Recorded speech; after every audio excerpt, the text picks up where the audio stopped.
Welcome to another episode of Otaku Don. I'm the host with the most, aka Sleepy Miller, in the building, Just Charles. I was almost about to yell at him like this was Rush Hour 1. Press the button! Press the button! Gotta press the button.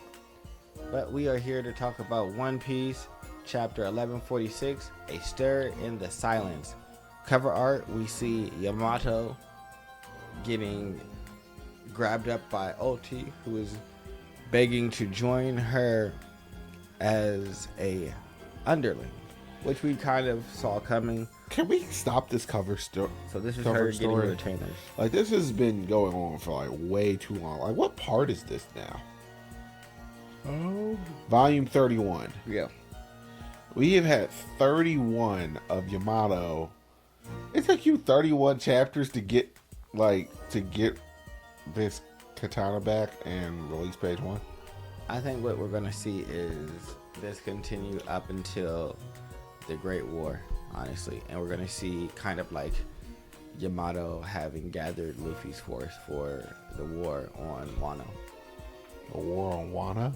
No, the people who are from Wano who are going to join the war. Oh, Luffy's not going to war though. Yes, he is. Based on what? Based on the fact that everybody keeps saying there's going to be a world war. Okay. So, why would Luffy join? Because I think Luffy's going to be targeted in a world war. So I don't think that being targeted and going to war are two totally different things. You gotta go to war when they're like at you. Luffy isn't like people have been like hunting Luffy for quite some time. He's never actually sought them out. Yeah, but no, I don't think that it's going to be like him seeking them out. I think it's just literally going to kind of be like a Marine Force style where there's just like... There is no force of Marines that would be dumb enough to try and stop them. I think it's the Celestial Dragons. I think the God Knights and the girls say are going to, because they keep saying that there's going to be a war. Even in this chapter, Gunko talked about how that everything was supposed to just end in silence and no one was supposed to know about the world ending. But since they do, that is going to lead to a great war. Oh no, I completely and totally suspect that there is going to be a war. I just don't think Luffy is going to willingly opt into dealing with it. Like, well, yeah, I fully expect him to fully Looney Tune, stretch himself up inside the air, pick up the ship, take like one step across, put the ship back down, and like, so you just not gonna fight. I have no plans on fighting. No, this is my dad's fight. No, he's definitely tapped and the fact that y'all are all down here, man, look at Marijois up there. What's wrong with Marijois? Why is Marijois just on fire? Yeah, see, I think he is going to be fully invested in the war as well. Nah. Yeah, because I think especially if Akaino's there.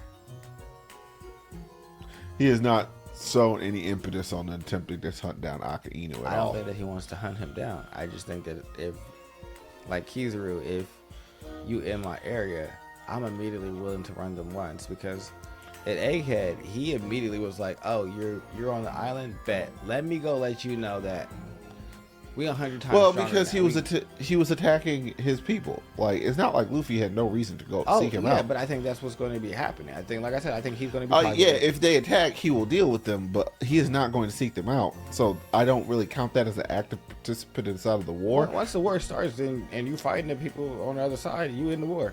No, not really. He was in the Marine Corps. He didn't start the war, but he was running towards his thing, and the minute his like goal was no longer a thing, he 100% he was catatonic and opted out. He didn't opt out. He just like, we want to scream real loud. All right, I'm passed out now. Yeah, that is Luffy opting out. Nah, you're talking to a man who got hit upside the head with a Konobo club and came out. Nah. If he wanted to be awake, he could have been awake. Nah, I don't think so. I feel like that was an emotional overwhelming. He passed out, but he was still in the middle of the war. He was definitely a part of it. And so for me, that's what it's going to be. It's just going to be more Luffy. I'm actually excited. I think the war is going to be interesting. I want to see all the races and all the different like factions that are actually going to finally come together and go do battle. Like, I think this is kind of been what it's been leading to. Nah, I see 100% background thing, and Luffy just kind of tutting along. It's like, there's this fire war. Ba, ba, ba, da, da, da, da, da. I would hate that. Oh, I mean, it's like, what are you doing? I'm doing pirate things. No, I would hate that. I mean, don't tell us about a war and then hype it up for multiple years to then not have the. I think there's going to be things that tangentially affect Luffy because it's affecting the way the seas work, and he's going to run into more Marines and stuff like that. But it's more going to be the outskirts, and the war is going to be fought by the Revolutionary Army because that's what makes sense for it to be fought by.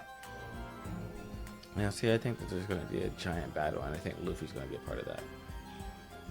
The main deciding battle, Luffy's definitely going to be a part of.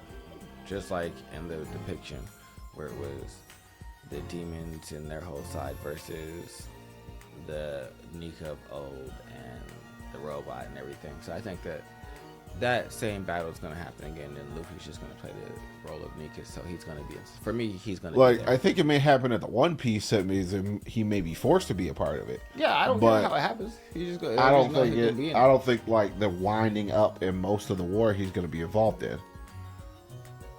Like, I think the war is going to be if there. So I feel like the winding up is right now, and he's involved in it. He's involved in them trying to steal the Giants, so that way the Giants can be a fighting force for them under like oppression.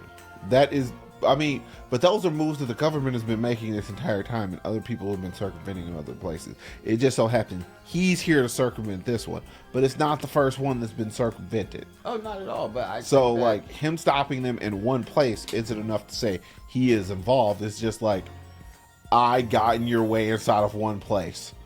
Like, you guys may think that's annoying, but overall it's inconsequential. There are other tribes of giants that you guys can subvert and have no problems. Now, see, I don't think that we're ever going to see that. I think that they needed Elbaf to take over all the judges. I don't think that there's enough giants in the other world, in the rest of the world, where it's like a whole nation of giants, where it's like, all right, this is going to turn the tide of battle. But we don't know. Because we've seen like them have a couple giants here and there, and that not be like. I mean, the biggest thing is we just don't know. So, like, saying whether or not they're going to be world changing or not is like, it would be nice to get these ones. And they were also doing double duty because they wanted Loki to join up, and he said no. Simmons is like, all right, well, we'll set it up this way. Well, I think it's because of King Hero. Like at the end, when he was like, King Hero was supposed to have them as his mercenaries, basically.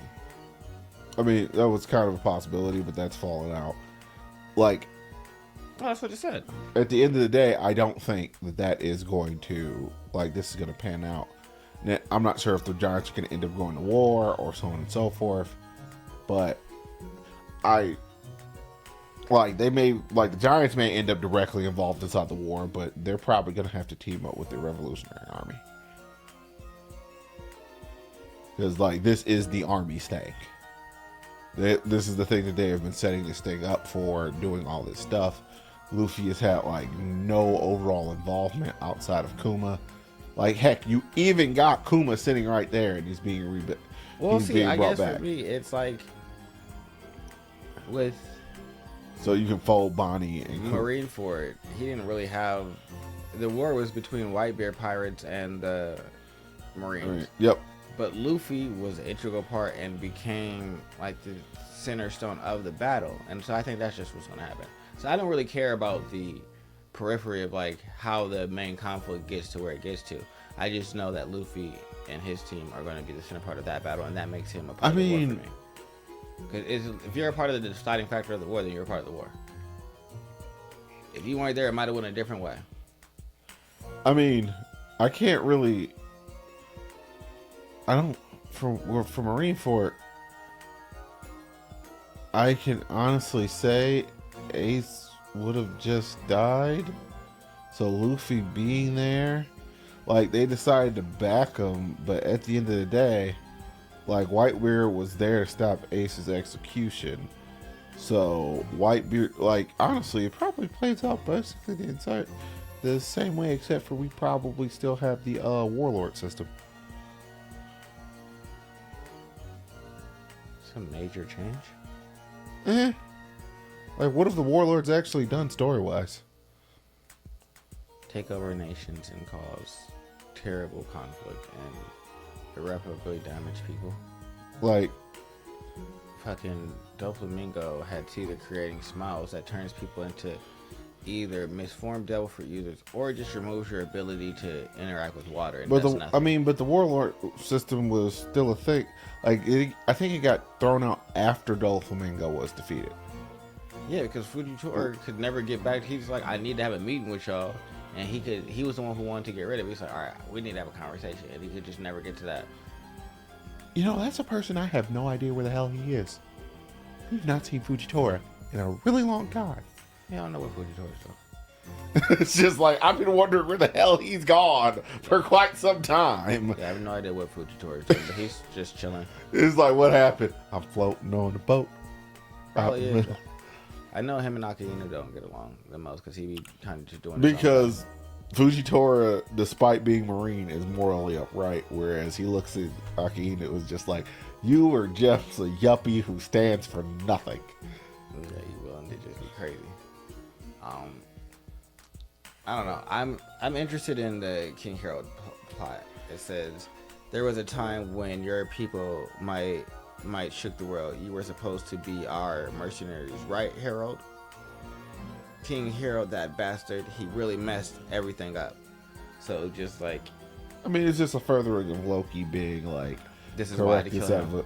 Being correct inside of rebellion, which I kind of alluded to a while back. Like, it was possible that Loki's inside the right because Oda typically doesn't go through all this rigmarole with the character. It's just like, oh, you're evil, you're evil, you're evil. Oh, you're gonna do the misunderstood villain thing, aren't you? Yep. Like, he's definitely still a jerk, but he's not the jerk that we think he is, and then that's gonna be the end of it. Yeah. And I'm here for that. It's fine. Yeah. But other than that, what's her face is just kind of beating up the Straw Hat Pipes. Yeah, I think they're gonna have to understand our powers, and then I had this conversation earlier with you. I don't count the first fights inside of One Piece anymore because it's been pretty much been shown that they are literally just for power. They are literally just for the main opponents or the Straw Hats to figure out their powers or whatever's going on. Yeah, it's a power showcase. Yeah, and Oda doesn't like Oda's cycle for defeating Devil Fruit users or something like that when they're not overt is, all right, we have this process of discovery. We figure it out. And then whoever's going to fight the person fights the person. And then once we figure out how to circumvent the Devil Fruit, because that's the overall goal, is to circumvent the Devil Fruit or figure out how to beat the Devil Fruit or how the Devil Fruit works. That means how we're going to deal with it. And once that happens, then we just then we beat the person and it kind of moves on, unless they're like a legendary combatant. Like, all right, we figured out Doflamingo's fruit very early. Or we figure out the fruit very early and they're just like transcendent when it comes to using it. So that means it's not very easy to beat that person. Yeah. Such as the Enels, the Akainus, the Kainus, the Fujitoras. Like those types of people, oh, it's very evident what your fruit does. But like, Admiral level people, maybe some Vice Admiral level people. Like Grand Bull is very easy to figure out. Blackbeard's the only person who kind of walks that line. Like, we know what it does mostly, but it also has that air of mystery to it. It's just like, obviously we don't completely and totally understand this thing. Well, the things that I know is it makes him feel like double the amount of pain. Yeah. It allows him to negate other devil fruits if he's in contact with you. He can absorb things into the darkness and hold them there to release them at another time. And that's really the three. I'm thinking it has something to do with the way that he takes devil fruit powers. Or he either absorbs the output of the devil fruit power into the shadow, and he can only output but so much. Because keep in mind, no matter what he does, it's not like he uses Whitebeard's power frequently. So he might have a limited supply of it, and he just uses it as necessary.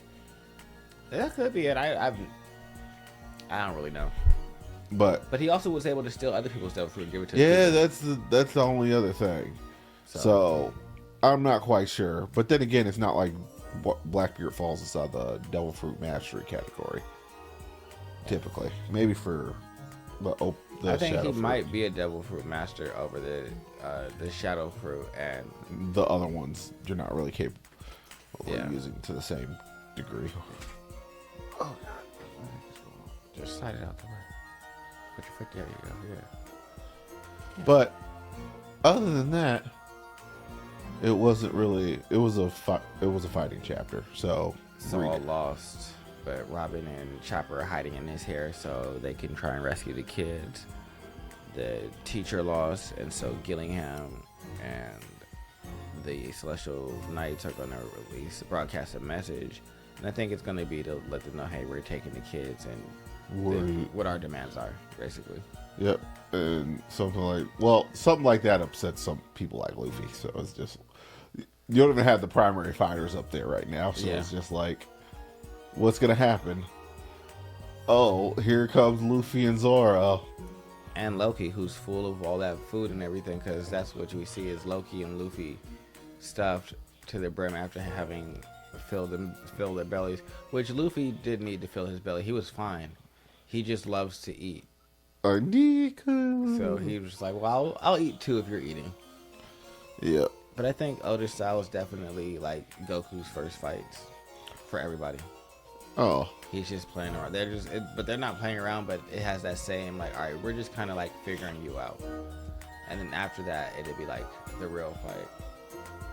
Well, it's a more defined explorative setup where I don't necessarily like the Dragon Ball Z setup because basically we don't take each other seriously from the onset. Yeah. But one day I feel like the Straw Hats are going to end up in such a situation where they pretty much just have to take everyone seriously all the time.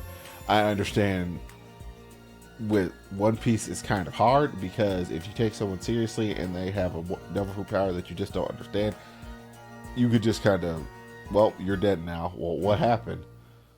I don't know. Next thing you know, an arrow was in the air, and then next thing you know, I caught a knife to the head, and then life's over.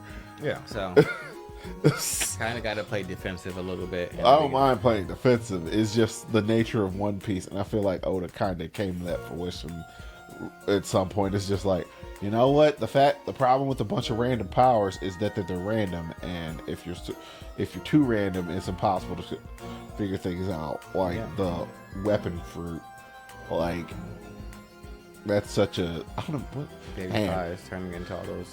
Baby Five being able to swim through stuff. There was a girl who had the weapon dummy or whatever. That's Baby Five. What's that? I thought Baby Five was dude with well, yeah, Baby Five's devil fruit is one I kind of wish that someone else had, because if we awakened that devil fruit, what happened? The ground got turned into a cannon. Boom. Yeah, turned this whole building into weapons. I think it could be interesting. I'm excited for the next chapter. I don't think there's a break next week. Nope, because there was a break the previous week. So make sure you guys like, comment, subscribe below, and we are out of here. Bye-bye. Bye. Yep.